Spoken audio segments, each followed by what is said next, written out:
I placed a coin in the center of a handkerchief and covered it with a cup. Then I quickly pulled the handkerchief away and asked whether there was still a coin under the cup. Nangxiang saw the coin fall to the floor, but there was a trap in the question. Under the cup did not refer only to the area the handkerchief had covered. If he answered yes, he would win the round. But when Nangxiang saw my expressionless face, he felt it could not be that simple. He wanted to check the drawer in the table. When I saw what he was doing, I became nervous. The drawer also counted as being under the cup. He believed I had secretly hidden the coin in the drawer, which was why I seemed so calm. In the end, Nangxiang answered yes, but the devil ruled that there was nothing in the drawer.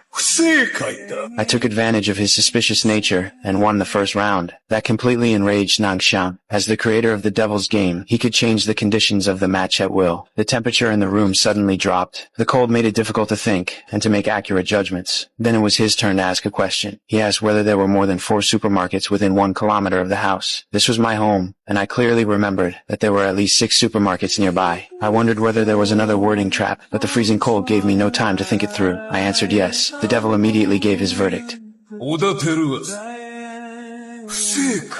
My memory was correct, but my answer was wrong. The devil was absolutely fair, but he never explained his decisions. Then it was my turn to ask a question. I used the same trick and asked whether there was a bomb under the handkerchief. Nangxiang laughed when he heard the question. But to be safe, he still opened the drawer and checked. After making sure, he answered no. I clearly remembered that an unexploded bomb was buried beneath my house, but the devil's ruling was completely unexpected.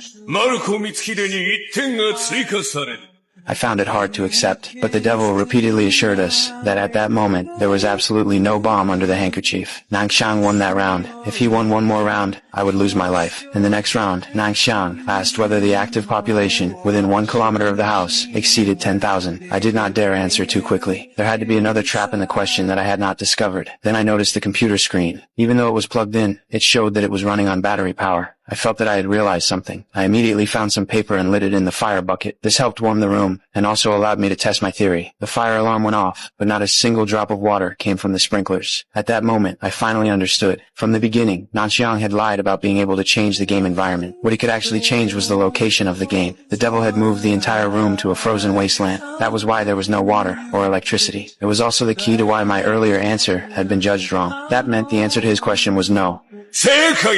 I managed to tie the score. We entered the final round. As the challenge player, I had the right to ask the first question. I emptied everything from my wallet into the fire bucket. Then I asked whether the cash in the room was less than 500 yen. Nangxiang immediately searched through the fire bucket. He quickly found 1 coin. Together with the coin used in the first round, there was now at least 1,000 yen in the room. He thought I was playing another psychological trick, so he answered no. But what he did not know was that the so-called coin from the first round was actually a tracking device. It was not cash at all. That was the real reason the devil ruled in the first round that there was no coin.